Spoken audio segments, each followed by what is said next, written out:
Hey, it's Tom and Mike from Take Time to Travel.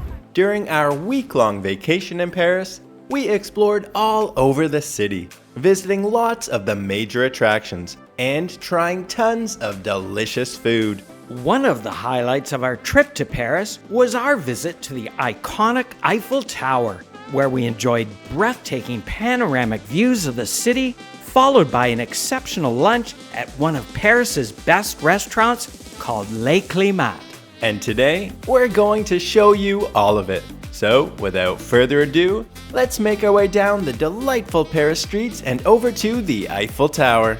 We booked an early 9 a.m. ticket, so we beat the worst of the crowds and made it through security in a few minutes. And even though we bought our tickets online a month in advance, we were lucky enough to get beautiful weather. The tickets cost us €17.10 each, which included an elevator ride up to the second floor. And again, make sure to buy them online in advance if you want to skip this huge line, like we did. So we just walked over to the elevators, and after a quick scan, it was time to hop on board. It didn't take long for us to ascend 377 feet, or about 115 meters, up to the Eiffel Tower's second floor.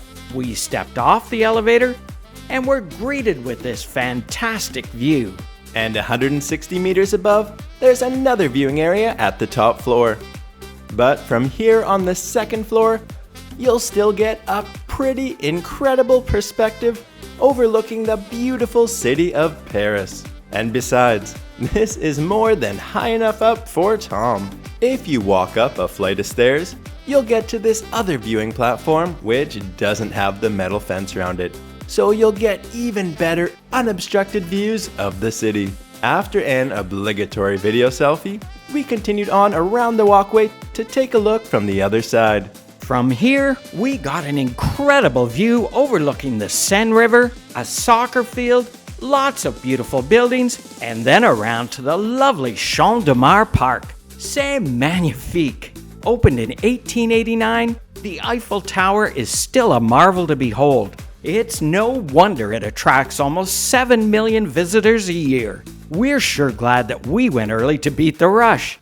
It didn't take long for the viewing platforms to fill up.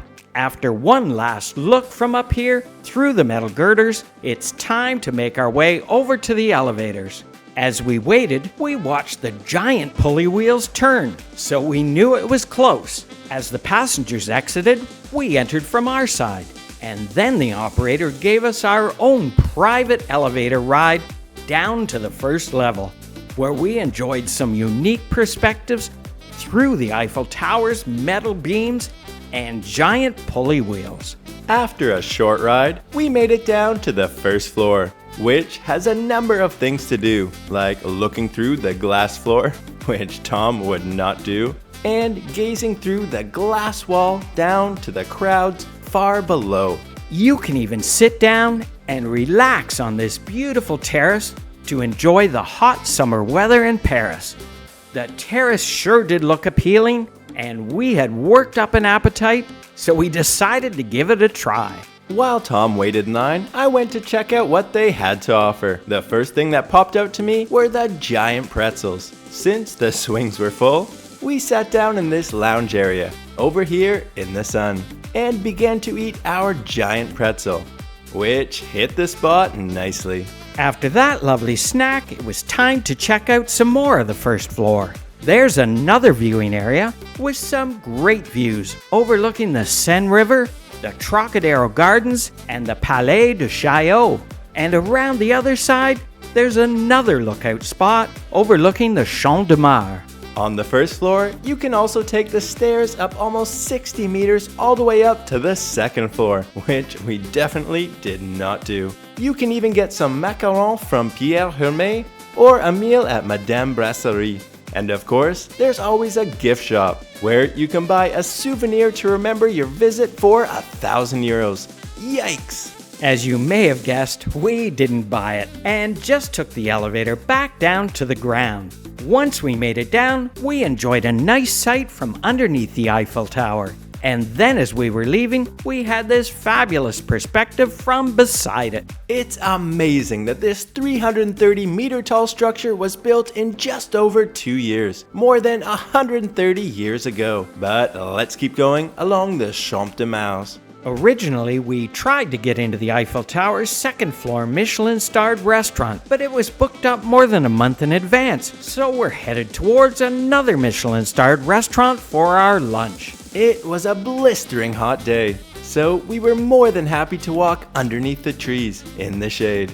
But with such a photogenic building, we quickly found ourselves back out on the grass of the Champ de Mars, just like all of the other tourists, who were, as you can see, taking lots of photographs and videos in front of Paris's most iconic landmark.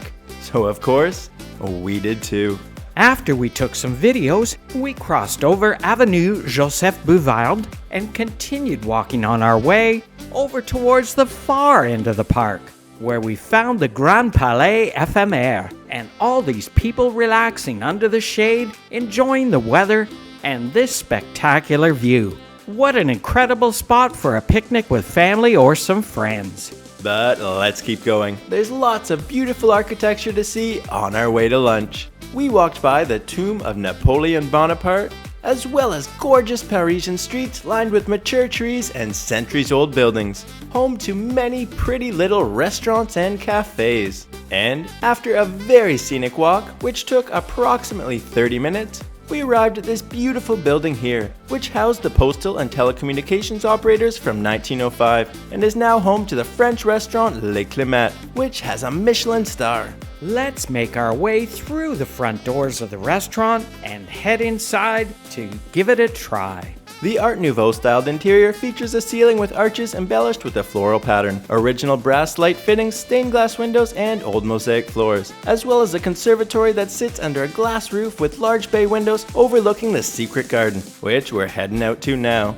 It's a quiet green retreat, which is the perfect place to escape the busy hustle and bustle of the Parisian streets. We sat down at this nice table on the lovely terrace, and as you may have noticed, we changed out of our sweaty clothes. They brought out this huge wine book with one of the most extensive selections of Burgundy wines in France, with over 28,000 bottles in their cellars. For the amuse-bouche, they served us these beautifully presented dishes, which tasted just as good as they looked. Since we're not wine drinkers, we ordered a couple of ambre beers, which were perfect on a hot summer day.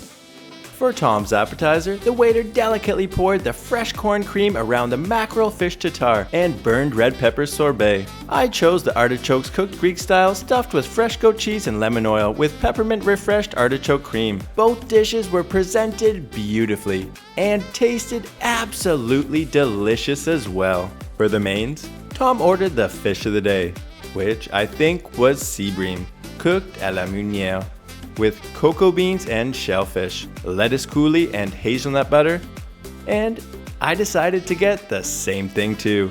Again, the plate had a mouth-watering presentation, with a great combination of flavors, and it tasted wonderful.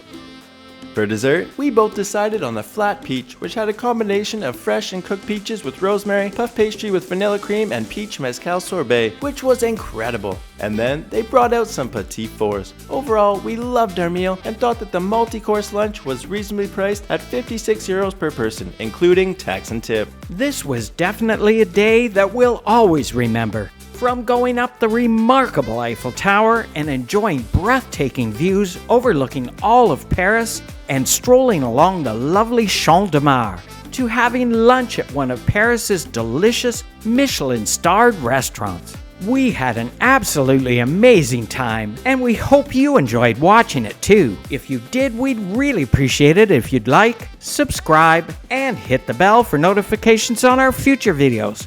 It really helps with the YouTube algorithm, and it helps our channel to grow. And remember, take time to travel. Catch you on the next one.